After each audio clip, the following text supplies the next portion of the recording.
Hello from okay. Hello from where? From South Africa, Port Elizabeth, South Africa. Hello, hello, South Africa. Hello, hello. Hello, Donna from Ontario, Canada. Hello, Donna. And Charles from Denmark. Hello, Guy. How you doing? I'm doing fine. I'm doing fine, thanks. Hi, Tracy from a very snowy Scotland. Oh no, you must be one of the few places there is snow. There's a lot of it. Well, you got it for the rest of us. We don't have snow in Denmark here, and actually in Minnesota, on my lake, it is open water at Christmas. I don't think people have seen that in many, many years. It's crazy. I'm from Scotland too, so hello everyone. Hello. Hi Tracy. Hello. Hello from Denmark. På Fyn. Hello. Hello from Maine. Hey, Tom, how you doing? Great. How are you, Carla? Good, good. Merry Christmas. Merry Christmas to you also. Thank you. Okay, I am going to get the call started here. Hitting that live button and going to be muting everyone just so that we don't have a, it's going to not make sure everybody can be on. Wonderful. There we go. And happy Saturday to everybody. And I hope you had a very Merry Christmas. And we're coming into the new year. And, you know, this is the time of year where people are looking at doing something better for themselves. And they're starting to look at their own health. There's so many people that start up on the New Year's, going to the gym, and you know, we all want to be healthy. We want to look healthy, and sometimes you don't really stick with it. But we're going to talk today a little bit about what really is health and what is good health compared to bad health.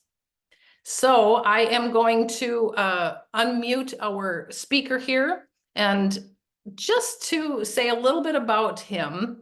You know, he has been a scientific advisor for our Zinzino company here for many years, and he has spent his life dedicated to pharmaco-nutrition and really educating people on what it means to be healthy. So we're going to talk today a little bit about good health versus bad health, and what can we do to be healthy here in 2024. So I'm going to ask him to unmute and say hello to you, Dr. Paul Clayton. Hello, Dr. Paul.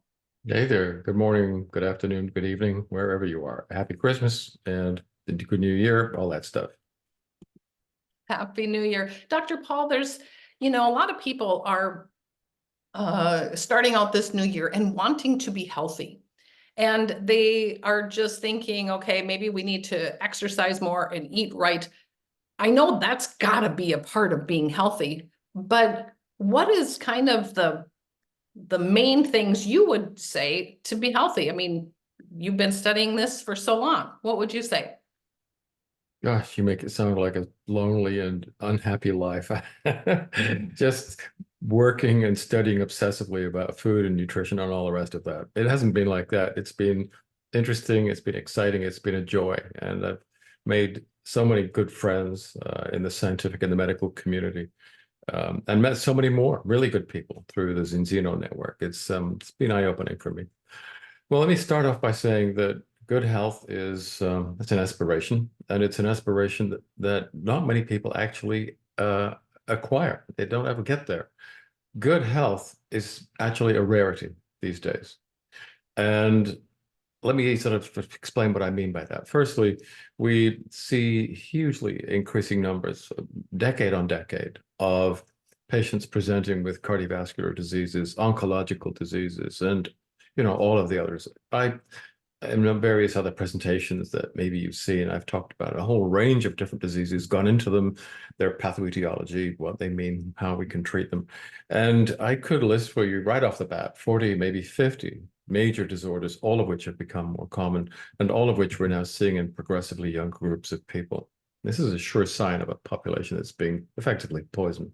And we are being poisoned by the modern diet and lifestyle. There's really no other way of describing this situation. But Dr. Paul, so many people are thinking, you know, well, if I don't feel things, if I'm doing okay, you know, if I don't have symptoms of something, am I not healthy? I've heard it many times. Sure. I mean, that's like someone who's jumped off a 20-floor building and they're, you know, they've fallen as far as, you know, the 10th floor, and they think, well, I'm doing fine. This doesn't hurt. It's just that you haven't landed yet. You're on the way, and there is a hard landing not too far off in your future. And that's how it is with these diseases that have become so common. We see that for every one person who actually has the symptoms, there are many, many others who have that same disease, but at an early stage. Now, all of the conditions that are important at a public health level take a long time to develop. They develop over decades, in fact. And for when you look at groups of people who believe that they're in good health, they may not have very many symptoms, may not have any.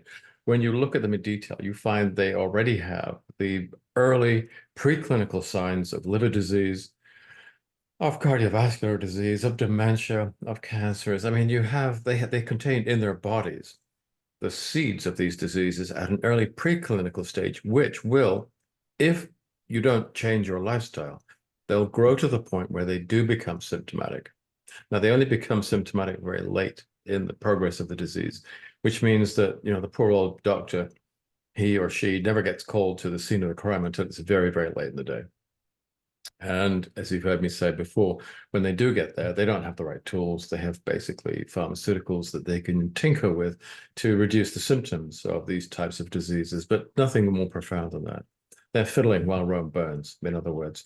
And the enormous increase that we've seen in the numbers of these very specific, very potent, very, very expensive very often, and extremely toxic drugs, we've exploded over the last 50 years. But over that same time period, public health has got worse and worse and worse. And we're losing life expectancy. We've already lost lots of health expectancy. We're losing life expectancy now. And I'm currently very interested in the autoimmune diseases. These used to be uncommon. You know, I went to medical school in 1968. Our professors taught us that the autoimmune diseases, and we knew about type 1 diabetes, we knew about rheumatoid arthritis, yeah, you know, we knew them, but we were taught that they were uncommon, which actually has quite a specific meaning in medical terms. It describes a sort of a frequency in the general population. They're not uncommon anymore. In fact, they're the third most common category of diseases after heart disease and cancer today. They now affect probably 8% of the population in the United States, maybe more than 10% in Britain. These conditions have absolutely exploded. Not only are we seeing far more people presenting with them, but the conditions themselves have changed. If you go back to 1995, 2000, that sort of period, we knew about maybe 20, 21 autoimmune diseases. Now there's more than 100, maybe 110, depending on how you define them. So they've not only become much more common, they've exploded. They're much more diverse. We're seeing many more diseases which didn't really exist a generation ago. But So Dr. Paul, when we have more knowledge than ever before. I mean, they've been studying these things. How can it be that we know more than we've ever known in the medical field, and yet it seems like there's coming more and more issues and more problems, and people are getting a lot more issues nowadays than ever? Well, let me put it this way. Public health is a car crash, and doctors, unfortunately, are trained as specialists in crash repairs. They can do parts replacement, they can tinker with this and with that, but they're not taught maintenance. They're not taught how to keep human beings, how to keep their patients out of the pits and on the road. Why not? Well, firstly, especially in the North American model, they don't do that because there's no money in it. I hate to be so crude, but that's an important factor. But in general, there is a profound philosophical error that is at the very heart of modern medicine. They have been taught at medical school that there is a pill for every ill. And then again, it's a truism, but it is very true. Everything that they study, everything that I studied when I went through medical school was all about, let's try and modify a specific gene or a receptor or an enzyme, magic bullets, that whole idea. And this is an idea that has its roots in 19th century medicine. It's nothing to do with 20th or 21st century healthcare problems, but we're stuck with it because the model of healthcare, the stakeholders are the drug companies, who now are so powerful that they've completely rotted from the inside the regulatory agencies, as we saw in the aftermath of COVID, and also the medical health insurance industry. So these are players which have a vested interest in the way things are, and they're holding back progress. They're preventing the transition from a reactive system of healthcare using these toxic medications, which are non-curative, to a preventative model of healthcare using much cheaper and much safer food-derived strategies. That is so clearly the way forwards. And that's kind of very vague. It's very woolly, kind of a holistic way of describing it. But we're now at the point where we can be much more specific, much more precise, and we can recommend very specific antidotes to the factors, a limited number of factors, which are causing all of these diseases. Okay. And now we can start to talk about real good health. Once we deal with those issues, we can start talking about people who are actually pre-ill, who think they're healthy, but they're just simply pre-ill. We can actually talk about the restoration of nutritional, metabolic, and real basic health. So there's people going down a road that is actually going to be a car crash for them. And there's some people who are on a different path of being healthy, whether they, and they're working on it. So what are the things, if we want to be healthy, what are the things that we need to do to be healthy, to have good health? Well, let me give you the big picture first, and then we can get into the details. And I'll try and stay out of the weeds. So the big picture is stop eating ultra-processed foods. They are toxic. And no, you probably hate to hear me say that. You've heard me say that before. And most people love their ultra-processed foods because they love ice creams and chocolate bars and TV-ready meals and stuff like that. These foods are cheap, they're everywhere, they're convenient, and they're designed to be addictive. And to make it worse, what we now know is that the kinds of compounds in many of these ultra-processed foods cause neuroinflammatory stress, inflammation, subclinical chronic inflammation in various parts of the brain, including the hippocampus and the hypothalamus. And these are parts of the brain where appetite and energy balance is controlled. So by causing neuroinflammation in these areas, not only do you lead to long-term neurodegeneration and serious illness at the end of that road, but you also disturb appetite. And this is very much part of the very destructive feed-forward loop, which goes like this. You eat lots of ultra-processed foods, brain damage, appetite change, you eat more ultra-processed foods. This is a whole circle. And the food industry is very happy to feed into that feed-forward loop that many people are now trapped in. And you end up with this situation where people are effectively addicted to these ultra-processed foods. You have a taste for them, you yearn for them, you use them to solve various emotional problems. You eat them when you're bored, all of those kinds of things. You eat them in response to social cues and media cues. And they're full of empty calories, so they make us overweight, they create dysbiosis, they create inflammation, they change the brain, as I said, and you get into this holding pattern. And there are some very interesting people here in North America, a couple of clinics in the Midwest, where they have a program that they use to help people get off this addiction. And it's actually very similar to the programs that were developed for Alcoholics Anonymous. Now, you don't have to believe in a higher power, but it does use a number of different steps that you go through at a period of about 2 weeks. And what they have found is that after about 2 weeks of removing these foods from the diet, the cravings do start to subside. Having said that, let me add one important caveat. I've spoken to people who were both addicted to opiates and ultra-processed foods. And the interesting thing is they said to me, it was easier for me to give up the opiates than the ultra-processed foods. Really? Are ultra-processed foods more addictive? No. But if you've been living in that junk culture, the opiate culture, you can leave that behind. And, You and can that would mean that all the people who are poorer, they're going to use the cheaper foods, so they're going to be the ones that are more sick. If you live in a food desert or the related food swamps, yes, it's very difficult to break out of that.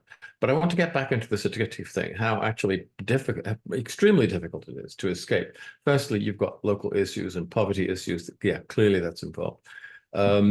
But you can, if you have been addicted to opiates of one sort or another, you can leave junk culture behind. You can go and interact with different groups of people, live in a different part of the world where you simply don't have access to them.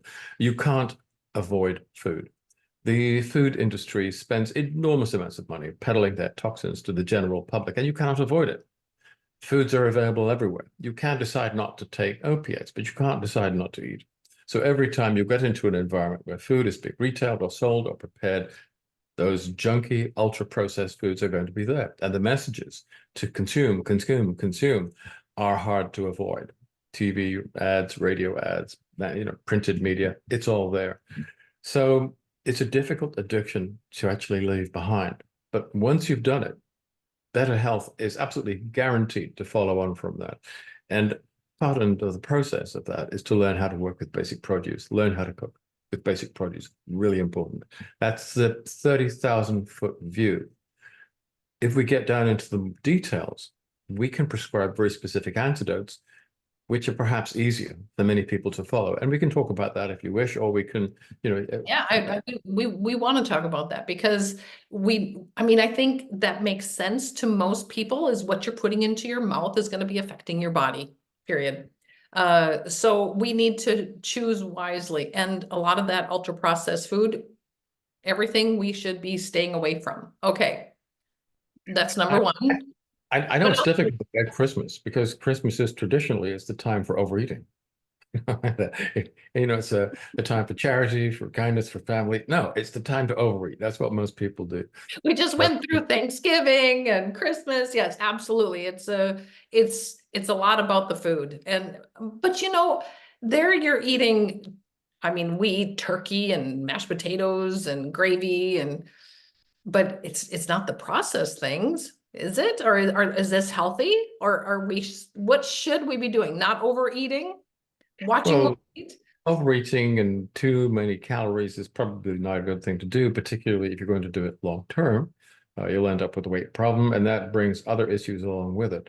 But if what you're actually eating is, roast turkey and roast potatoes and Brussels sprouts or whatever else it is that you're eating, then there's no need to go cold turkey. That's absolutely fine. I don't have really an issue with that. I love that. Not cold turkey. Now, okay, so not overeating. I think that's one of the big issues nowadays too, is we are eating too many calories. So we want to stay away from the processed foods and we want to stay away from too many calories for the day. Is that kind of how that works? Well, here's another reason for steering away from ultra-processed foods, because they tend to have a very high calorific density.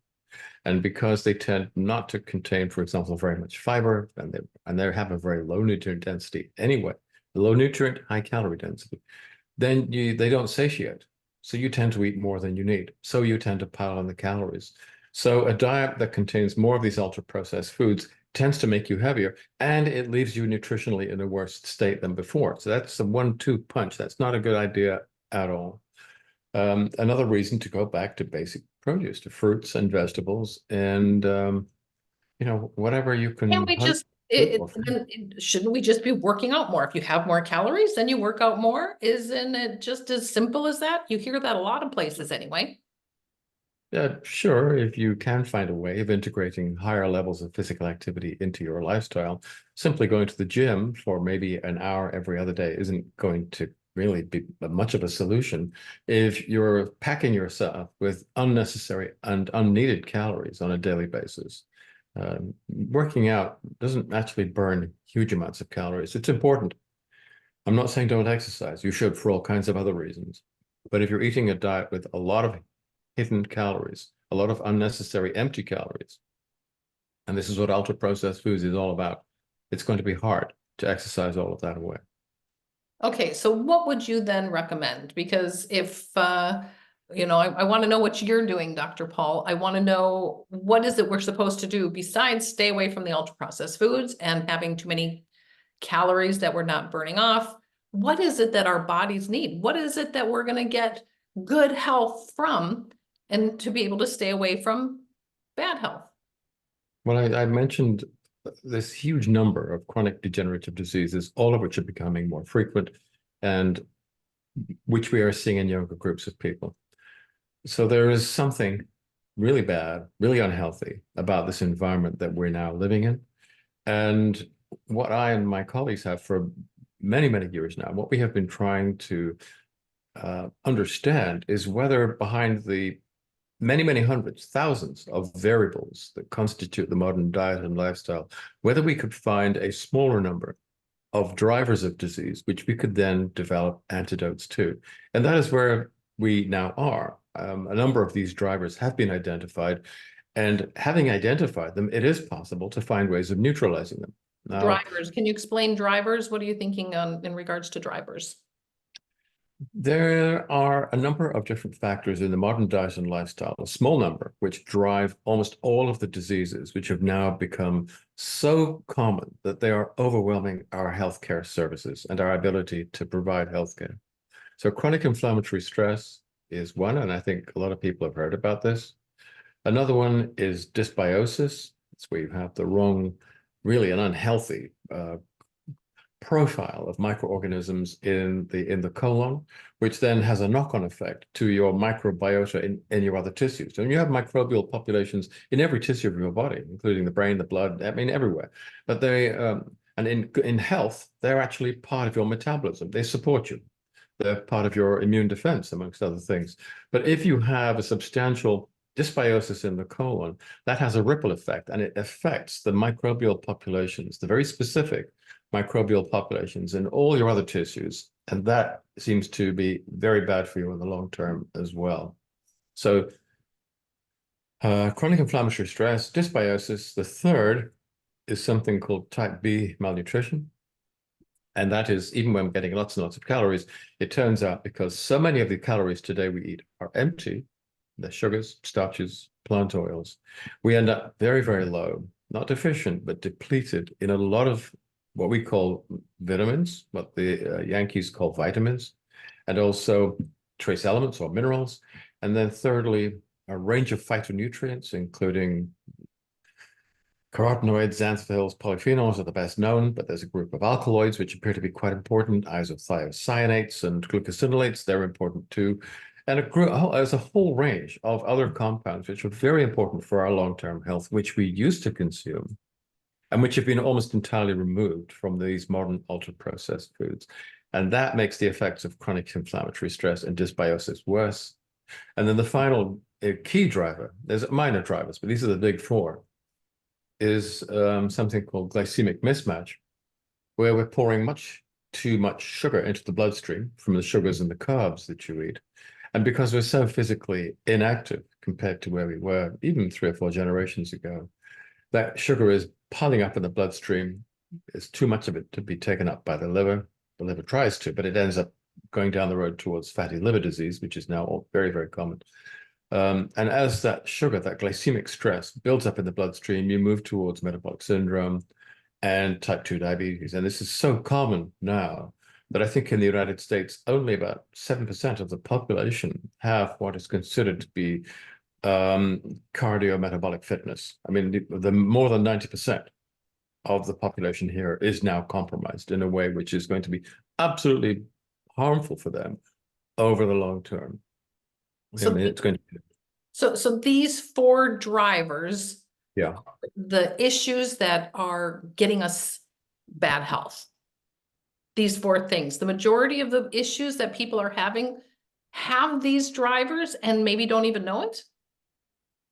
Well, the drivers themselves aren't the disease states. They lead to disease states. The drivers themselves don't cause symptoms. It is when the disease states have progressed to a certain point that they cause symptoms. So you can have chronic inflammatory stress and dysbiosis and type B malnutrition and glycemic mismatch.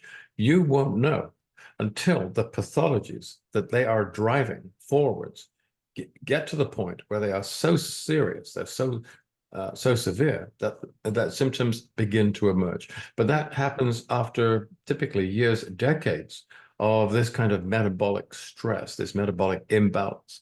So yeah, most people today have all of these 4 drivers taking place inside their bodies, and the majority of them don't yet know it. So then now's the big question, what can we do to stop this? The antidotes to these drivers?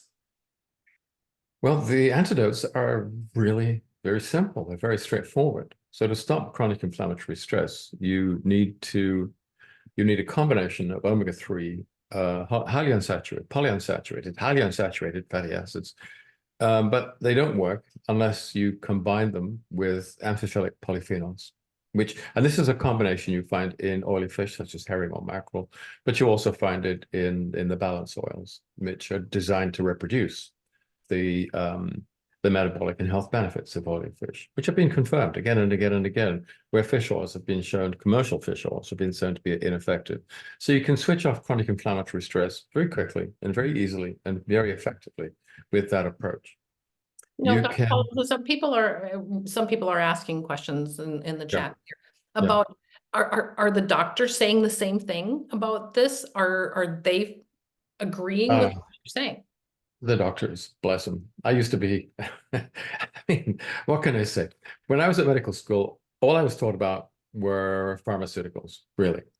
And for most doctors, that is still the case, because the medical school curricula are, to a surprising extent, influenced by the major donors of funding to the medical institutions. And these are, of course, the pharmaceutical companies. They have no interest whatsoever in teaching doctors about nutrition. So they know a lot about medicine. That's why they say they study medicine, because they're studying that. So they know a lot about illness, but not a lot about wellness. Well, all of that is true. Until quite recently, doctors haven't known very much about how to switch off chronic inflammatory stress. They use NSAIDs, which switch off inflammation, steroids, but these are drugs which are fraught with problems. You can't use them long-term, and you can't use them prophylactically. If you use this combination of the omega-3s and the amphiphilic polyphenols, it is extremely good at, first of all, these are very safe, highly effective, and they're not expensive, which make them ideal from a public health perspective. I mean, you cannot use pharmaceuticals in public health terms preventatively. You simply can't do that. Nor can you actually identify those people who are most at risk. People who've done polygenic risk scoring, for example, for CV diseases. Big studies have gone into that, trying to identify who's going to be most at risk so that you can treat them prophylactically. The last 3 major studies have all failed because it's not your genes. It's actually in the vast majority of cases, about 90%, it's environmental factors. So we have to change the environment. And I think what our new understanding of these drivers of disease has given us is the ability to develop very specific antidotes to neutralize those drivers and prevent them from making the disease, from fueling the disease and getting it to the point where it's no longer preclinical, but it's burst to the surface and is now causing symptoms. So chronic inflammatory stress, we can treat very effectively, very easily, and very safely. Can you just take omega-3 then? Because I know a lot of people are taking omega-3, but why? No, you can't. I mean, omega-3s don't work. And the Cochrane collaboration has said this repeatedly. That whole fish oil industry is an absolute confidence trick. I find it quite disgraceful. They're selling false hopes and making huge money off the back of people who are frightened. Every single major study, and all the studies that have been done, in fact, so far, show that the commercial fish oils are singularly unhelpful in reducing the risk of cardiovascular, oncological, ophthalmological, and a whole range of other conditions. They simply don't work. Why is that when oily fish has been shown repeatedly to be extremely good at reducing the risk of major adverse cardiovascular events, for example, and reducing premature mortality? Because oily fish contains the omega-3s, but also these amphiphilic polyphenols. You absolutely need the 2 of those things together. When the fish oil industry cleaned and bleached and deodorized and purified the fish oil from whichever fish stock they were working with. They threw the polyphenols out. They ended up with the omega-3, highly unsaturated fatty acids. And on their own, they don't work. They don't get to where they're going. In fact, they've been identified as being risk factors for developing atrial fibrillation. Now, why is that? We're getting into some sort of side issues here, but they're important.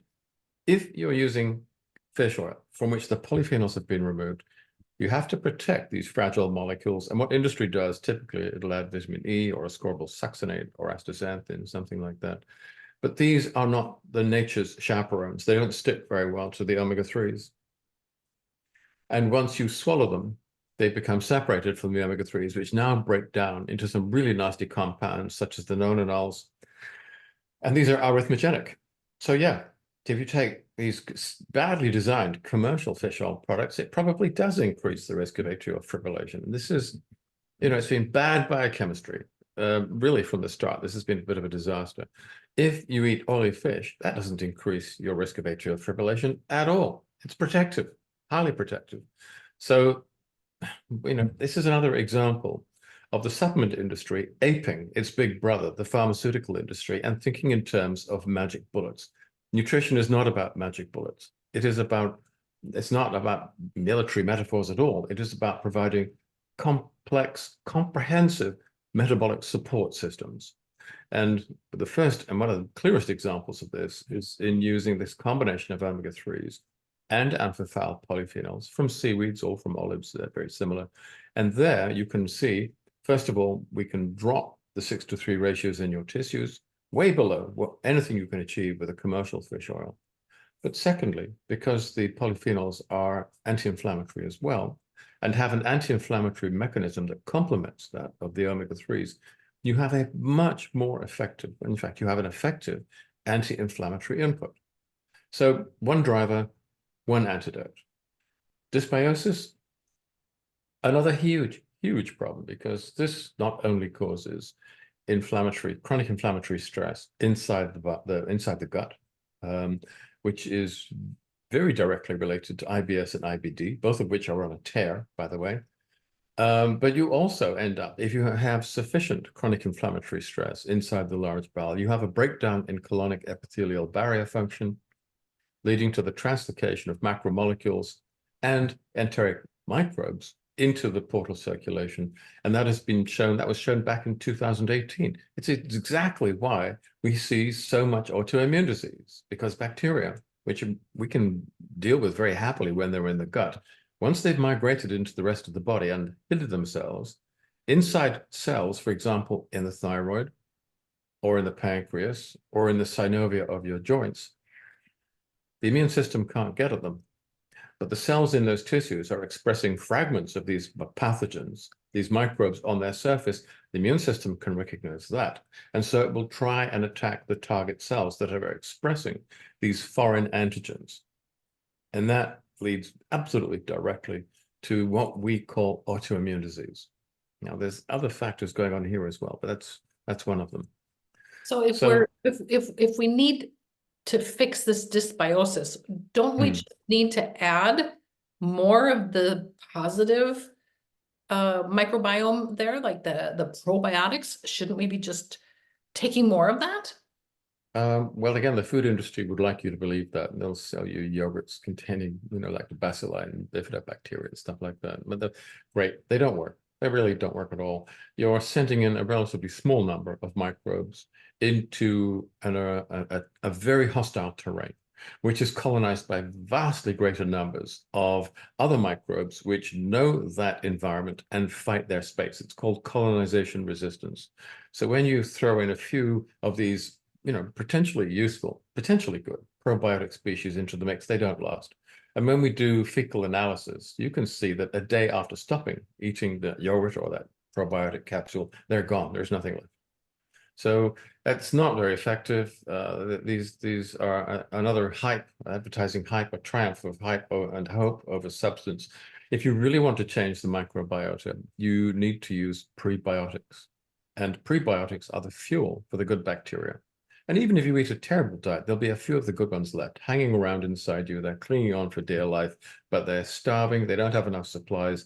So we're going to send those fuel supplies in that they rely on. They say, thank you very much. They multiply rapidly and by orders of magnitude, and then they take over. They start killing off the bad bacteria, replacing them.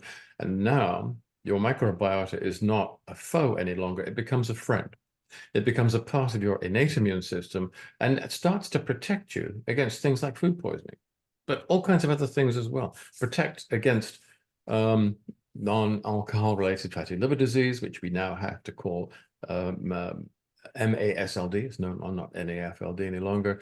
It's also cardioprotective. It's neuroprotective. It protects the placenta so that you don't have problems with pregnancy. I mean, establishing the right microbiota is really important. It's not the only thing. Not every disease starts in the gut, but it is really, really important.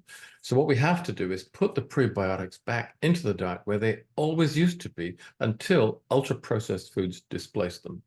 So we see prebiotics on the market, and they have one type of fiber that's feeding the bacteria there. But when you were working on the Zinzino's Xenobiotic, you said we needed many different fibers because there's different microbiome that need different food in there, or what is the purpose of that? What did you formulate? I know you've told it before, but would you kind of explain it? What did you think of? Well, you need a range of different fibers. And the reason for that is that different fibers ferment at different rates. So very short chain fibers, such as fructooligosaccharides or GOS, for example, FOS or GOS, and there's others, they ferment, and during the fermentation, they're fueling the probiotic species, okay? But that's all happening in the ascending colon. It happens very quickly. Which means two things. These very short chain, very rapidly fermenting prebiotic fibers are pretty much gone by the time the probiotic species reach the top of the ascending colon. So now you've got a bunch of probiotic species, but there's nothing for them to eat. So what they then do, unfortunately, they have different metabolic portfolios. They switch on another set of enzymes and start digesting other compounds instead, producing metabolites which are not very good for us at all. So what you need to do is to provide a blend of different fibers, which a traditional diet always did, by the way, which will sustain the growth and the development of these probiotic species throughout the ascending, transverse, and descending colon, and then past the flexure and into the colorectal space. And that's important, because if any oncologist will tell you the frequency of colonic tumors increases as you progress distally, and you want to include a healthy microbiota throughout the entirety of the large bowel. And in order to do that, you need progressively larger amounts of longer and more slowly fermenting fibers. This makes it easier on the individual who takes it, because if you take nothing but FOS, you're going to explode. You're going to have bloating, abdominal pain. You're going to be very gassy. But if you only use a small amount of that as a kind of a touch paper and fire, as a fuse, you then add larger amounts of longer, more slowly reacting fibers so that the process develops organically and is sustained throughout the whole period of colonic transit. Now you're covering the whole colon. Now you're making a substantial metabolic change to the microbiota and to the individual who possesses that microbiota. So this is something that you don't see other places. A prebiotic that is actually feeding all the way through the entire colon, so that you're actually healing that. So you get a more, you're fixing that dysbiosis. So you're getting a positive microbiota down there. So it's working for you. Yes, and you can measure this. You can measure this through lipopolysaccharide binding protein in the blood, and we're moving towards a DBS test for that. So I mean, saying that if the chronic inflammatory stress by, taking the omega-3 and polyphenols, which Zinzino has in their balance oil, and then getting the gut in balance, those two things are going to help everybody to have a more healthy body in the long run. Yes, and this is not rocket science. We're simply putting back into the diet what there always used to be there. So we're taking your metabolism and putting it in a time machine, sending it back 150 years to a time when these types of conditions were really uncommon. I think that this is something that applies to almost everybody today. These are two very easy steps that anybody can take, and they will dramatically, in my view, improve your health prospects, your health expectancy, and then as a knock-on effect, your life expectancy. That's probably where I would recommend most people to start. And I'll just say that I'm very proud of Xenobiotic.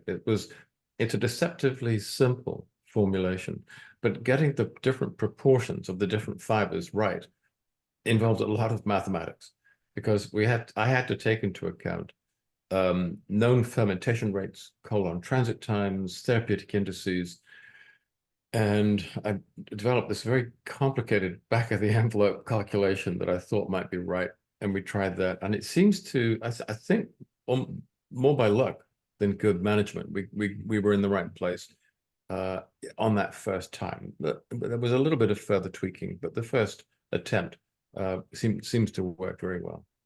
Yeah, we hear incredible stories of what this is doing to really have people's body work for them. So incredible. Okay, so you mentioned a third driver in regards to type B malnutrition. Would you explain a little bit about that? Yeah, well, historically, in historical terms, we're relatively inactive. Typical urban or metropolitan person who's a white collar occupation, it's getting by at about 2,000 kilocalories a day. If you go back to the mid-Victorian era, which is a period that I've studied and published papers on, levels of physical activity then were much higher because labor was blue collar. Since then, we've had the internal combustion engine and information technology. And we don't, as a rule, work with our backs and with our hands anymore. We sit on our asses and we sit in front of a keyboard. Our fingers are very, very well developed. The muscles in our fingers are well developed, but that's it. So what that means is we're eating very small amounts of food compared to about a third of what we used to eat 150 years ago. That's how far our appetites and our food intakes have declined. But because we're eating a lot of empty calories and because we're so physically inactive, that's enough to make so many of us overweight. It's this paradox. We look as if we're well nourished. Internally, we're very badly nourished. So we need nutrient-dense foods. Yeah, well, I mean, 150 years ago, there were no ultra-processed foods. There were processed foods like bread, butter, and cheese, but no ultra-processed foods. So people back in the day were eating produce, what they could grow or raise or hunt or fish. That was what it was. So we ended up in a population today that is quite low, very significantly low in most micro and phytonutrients. And also in some micronutrients as well. And that may be a term that people aren't so familiar with, but we can get into that if you want. And what that means is that the body is lacking in a lot of the catalysts that it needs to repair and to regenerate and to heal. Now, if you have dysbiosis, if you have chronic inflammatory stress, and that's leading to the progressive disorganization and then destruction of healthy tissue, you want to be able to replace and regenerate and to heal, but you need the cofactors to do that. You don't have those either. So the third pillar of the health protocol is a very broad-based formulation, which is not just vitamins and minerals on their own. They're not enough. They don't have any effect. But on top of that, they integrate a very comprehensive range of phytonutrients. And on top of that, you've got these 1,3,1,6 beta-glucans, which are micronutrients, otherwise known as PAMPs, pathogen-associated molecular patterns, which help the innate immune system to function as it should and to defend you against infections. So that's the third driver of disease, and that is the third antidote. So you've put a whole bunch of vitamins, minerals, phytonutrients, everything that our bodies need so that it can also heal itself and fix itself if needed. But also in regards to the immune system? Yeah, this also repairs immune dysfunction. if you have these PAPs, and the 1,3,1,6 beta glucans are the best known of these, if you have amounts of them in the diet and then in the bloodstream, it actually instructs your immune cells through an epigenetic mechanism, the innate immune cells, such as macrophages and neutrophils. It upregulates chemotaxis and phagocytosis. So sorry about the jargon. That means if you have a cut or an abrasion, a bug has gotten into the deeper tissues, your immune cells, your innate immune cells, can sniff it out more quickly. They will migrate more quickly to the location in the body where it is. When they arrive, they will attack it more aggressively. So your resistance to infection goes up significantly. And a byproduct from that is, because your mucosal dendrocytes are being reprogrammed, they're instructing your naive T helper cells, sorry about all this, there's an awful lot of jargon, to be wary of pathogens. And so you become less allergic and you become more able to resist infection. This, I mean, we could talk about TH1, TH2. It just sounds really That's good. important, but the bottom line is your immune system works better. Okay, so that's the health protocol. If we want to get the inflammatory stress, we take the balance oil. To get our gut working the way it should, we should be taking that xenobiotic, and to get the different vitamins and minerals, we need our Extend, is what we call it, in Zenzino. And those three things, they kind of work together to kind of fix the drivers. But you talked about a fourth driver, the glycemic mismatch. So Yeah. where does that fit in? Well, really, there is a certain amount that we have to leave to the user, the consumer. To reduce glycemic mismatch, you're going to have to eat less sugar and less starches, less starchy foods. I'm not saying you have to go full keto, but less of, the breads, the pastas, the potatoes, the rice, less of that, unless you're very physically active, in which case you can handle those carbs. You're burning them up and using them for fuel. But if you're relatively inactive, then you really have to reduce the glycemic load of your diet. And the glycemic index of the high glycemic index foods as well, because they're associated with all kinds of problems. So those would be things like confectionery and cakes and things like that. The glycemic load, that's more to do with the overall amount of glucose that you're pouring into the bloodstream, not the high levels that spike with things like candy. If you can do that and at the same time take more physical exercise, many other people have shown that you can cure diabetes and you can reverse metabolic syndrome. You can go back to being metabolically normal. And when you do that, the aspects of accelerated aging that are driven by type 2 diabetes or by metabolic syndrome are neutralized. They just disappear. It's one of the most profoundly health-orientated things that you can do. Now, not everybody is going to be able to resist the siren songs of, the candy counter or ice creams or whatever it is. And sugar is everywhere. It's hidden in all kinds of And you're foods. talking about this at Christmas around the Christmas cookies. I find that, due to palatal shift, North American palate has been infantilized. The food industry has shoveled more and more sugar into their foods. But I get to the point, I'm not used to it. American bread is inedible to me because to me it tastes like brioche. I can taste the sugar that they add to it. If you are in Europe and you're eating Danish or German bread, for example, which is wonderful bread, or French bread, it's not sweet. Bread isn't supposed to be sweet, but Americans like everything sweet. And as I said, I find it almost inedible. I'll bake my own bread if I have an opportunity to do that. So actually people could be looking at some of those labels to stay away from all the sugars that are in there, to really be aware of what they can do. And it's not just high fructose corn syrup, which gets, a terrible reputation, but it's sugars in any shape or form. They're all pretty much the same metabolically. And I know that some people like to say that honey is so good for you. Not really. The sugar composition of honey is very, very close to that of table sugar. And high fructose corn syrup is not so different either. You've got very slight changes in the percentages of glucose and fructose molecules, but it's not very significant. So if lose your talk, tooth. we're gonna just kind of sum up some things here. Yeah. So our health protocol is good for us as Enzino partners, but actually people who are looking to be healthy, they should actually be doing something for all of these drivers so that they don't get sick. It's not if they're feeling some type of an issue or having symptoms, but people need to be taking the health protocol as a preventative measure so that they kind of ward off all of the health issues that are out there that they don't even know of. Well, when you look at a typical group of 70-year-olds, and you see how unhealthy they all are, how many diseases they all have and self-medicate for. And it's pretty similar for 60-year-olds and 50-year-olds. And increasingly, we're seeing these patterns emerging in the 40-year-olds. It's clear that we're on the road to ruin.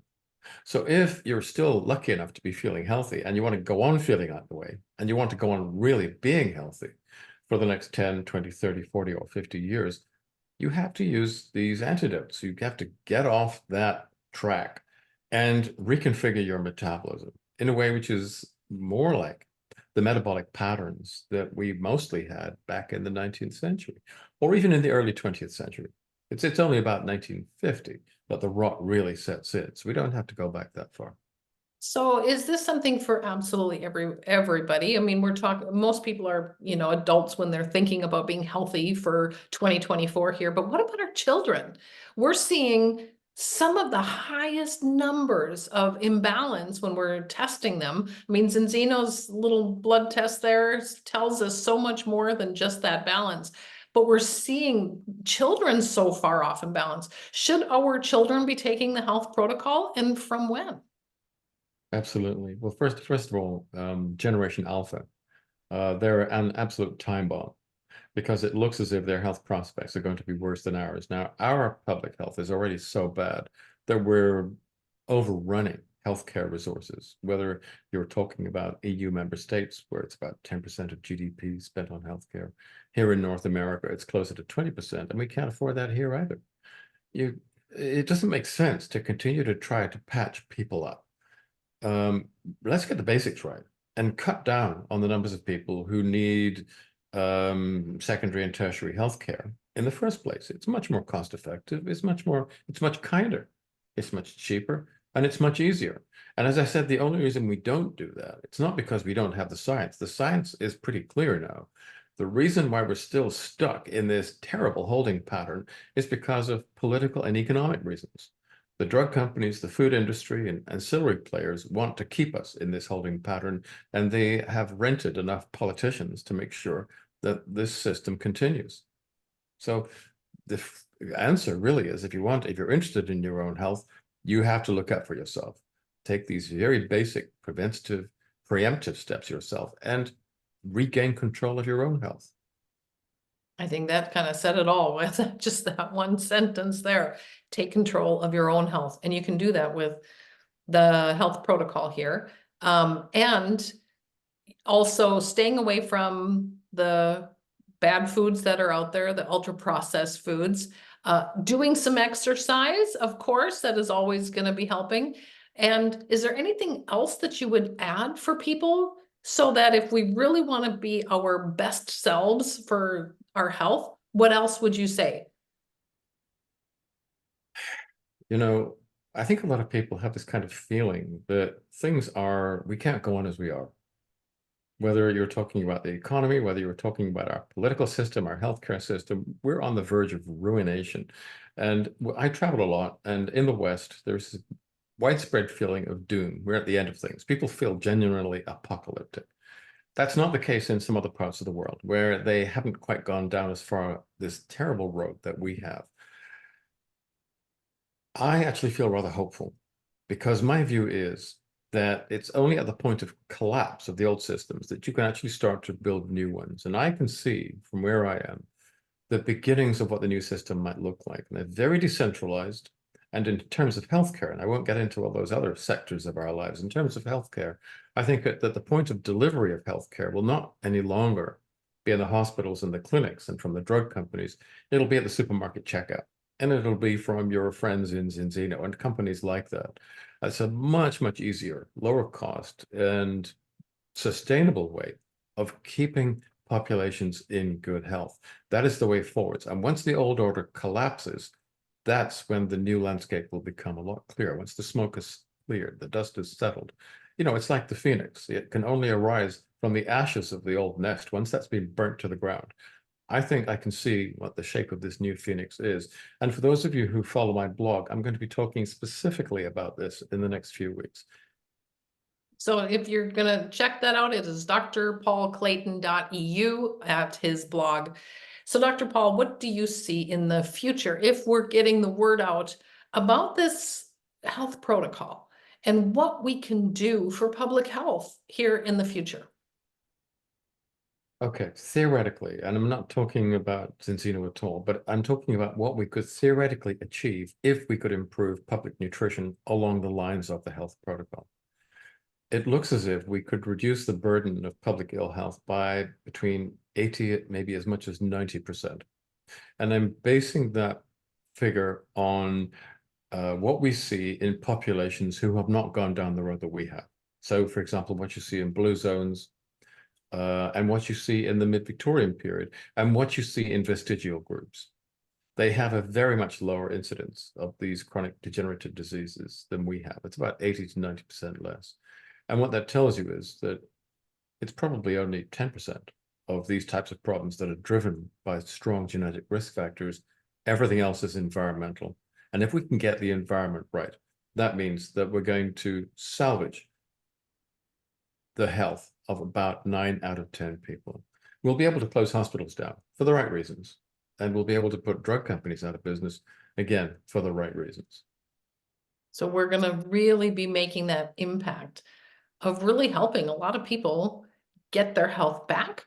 Or I think one of the things that really kind of motivates me is that there's so many stories out there of what this is really doing, but I see some of the impact we'll probably never hear about because of the stories that we'll never hear because they didn't get one of those autoimmune issues or any of the other things that are out there or coming yet because of the way the health, you know, that road we're driving down on a collision course.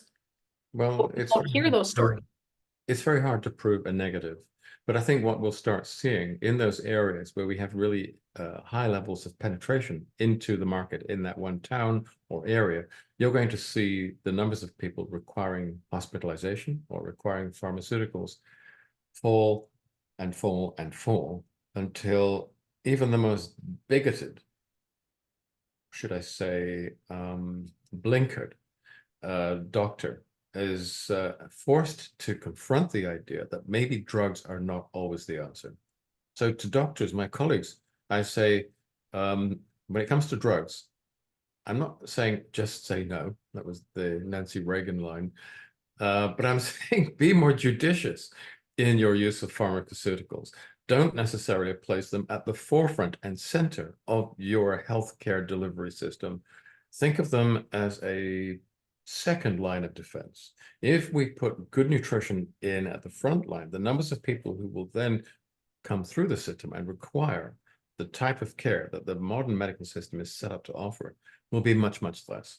We can create a system, and I've said this repeatedly, that is more effective, more cost-effective, and kinder. So do you think doctors are going to start really seeing this also so that because I know you've said that science is science. I mean, when they start studying and they start looking into this, they're going to see that this is the way forward. You know, doctors are very suspicious of supplements, and so they should be. The default mode of a doctor or a scientist should always be skepticism. And that's my own approach, and that should be the approach of any scientist, or anyone who tries to look at the world critically and scientifically. And even although you're going to see many of your patients recovering in ways that you've never seen before, well, you know, you have 1 patient, 10 patients, even 100 patients. These are just case histories. This is the lowest level of clinical evidence. It's the lowest level of evidence. What we really want to do is to move forward to progressive, prospective, randomized, placebo-controlled clinical trials. The first one of these, which we invested a good deal of money in, was absolutely ruined by COVID. We were starting to generate very extremely positive results. And then the hospital effectively closed down. They stopped accepting, or the screening of the subjects in this trial was stopped because they was thought to be non-essential, and we just lost a huge opportunity, a lot of data, and an enormous amount of money. Zinzino is still a small company, although we're growing, and we can't jump right back into that pool right away. But as soon as we have the funds, we want to start doing something else, maybe the same study, maybe another indication. We have a problem. Let's say we take an indication such as cancer, and we show that by using the health protocol, we reduce the risk of cancer. And I believe we will, significant, if you look at the epidemiology. Okay, we get a positive result. And that's printed in, published in some very specialized journal. And someone in Zinzino gets sight of this and then goes around saying, oh, we have a product that reduces the risk of cancer. Well, that's illegal. If we hear anybody saying that, the FDA or EFSA, some other regulatory authority will come in and close us down. It is illegal to tell the truth, effectively. You can't make medical claims unless you have a pharmaceutically licensed technology. It's a market cornering exercise, which the drug industry is extremely good at. So we can't talk about things like this, even if we prove them. We could not talk about them. They would make us extremely vulnerable. And that means it creates a very difficult area for us to work in. What I'm trying to push for is a change in the way in which the regulatory system works, the way in which they quantify risk. I think they use the wrong models to do this. And that's kind of an ongoing debate that I've had with various regulators in different countries for some time. And, you know, I see some interest in changing this, but there's a huge rearguard action that's being fought, obviously, by the drug industry. They don't want us to progress. They don't want us to take over their market, and potentially we will do that. So they're holding on to what they have as hard as they can. And if they see any opportunity to close us down, and any other company that dares to move into this space, which they regard as their own, they will do everything they can to hammer us into the ground, to take us out of the fight. So we things have are going to need to change here in the future when we are doing what we're doing and Yeah, we're helping people. No, this is what I was talking about. And I noticed that we have doctors in on this call, and increasingly on the calls that we do, we're seeing more and more doctors because they see their patients getting well in ways that they've never seen before. Doctors are also often patients. In fact, very frequently, doctors are slightly less healthy than the average population, partly because they have so much access to medicine. Maybe it's also because of the stresses inherent in the work that they do as well. Doctors' average lifespan is slightly less than average. I don't know if you knew that. So they get sick, and some of them, when they get sick, they turn around, they look to see what else is available other than drugs, because they know a lot about drugs, and they know that there's very often a price to be paid for using them. They look to see what's happening in the wacky world of nutrition, and sometimes they stumble across us. And then they start using the health protocol and various versions of that. And then they find, to their own surprise, their own astonishment in some cases, because I talk to these people, well, yeah, things started to improve. I don't require as much medication as I used to, or in many cases, I've become pharmaceutically independent. Once that happens to them, this is not high-level evidence, but oddly enough, they find it very convincing. And then they start to get very interested in us. And many of them, and increasing numbers of them, are now working with us. So I'm always keen to dialogue with my fellow clinical scientists and clinicians, and exchange information with them. I try to be as absolutely transparent as I can. And if you look at my blog, for example, you see that everything that I say is very heavily referenced. So for the nerds who, or the skeptics who want to know, well, why am I saying this? All the entry points into the literature are there, and they can check it out for themselves and tell me where I'm wrong. And sometimes I do get it wrong, of course.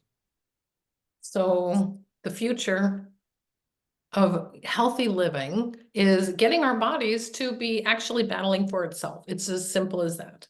And that's what our health protocol is going to do. if we get the word out to more people, it's going to really make a dent in world health, period. I think that if you have all these basic nutritional things in place, health is no longer a battle. For most people, it isn't. It then becomes second nature. And that's what we want for everybody. And that is what is going to be good health compared to bad health. So, period. Yep. Well, Dr. Paul, I want to thank you so much for taking your time to explain good health versus bad health and what the health protocol can do and what we all can do to get healthy in 2024 and to share with our friends, loved ones, and everybody we know, because I'm sure everybody wants to be healthy in 2024. Thank you so much for your time, Dr. Paul. We appreciate you. Well, just before we go, Okay. I can see that there's a lot of questions in the chat. Do you want to do any tackle any of those? Wow. Oh, hey, This? hang on. I am going to mute everybody again then. Okay, Dr. Paul, yeah, there were different ones. I tried to ask them, and many people were asking things in specific disease names, which we don't want to get into, but we also want to just say, when people do have issues about a specific disease name, saying, is it going to help with this? Or is it going to help with this? Maybe you can tell me if I'm right or not right. When I usually say, when you're getting your body to be kind of battling for itself, you get healthy cells, you'll have a healthy body. Then that's why the health protocol is going to help people in depending on whatever issues there are, but getting your body strengthened is definitely going to make a difference. Oh, yeah, in general terms, yes. So but if they're asking questions, specific questions, hang on.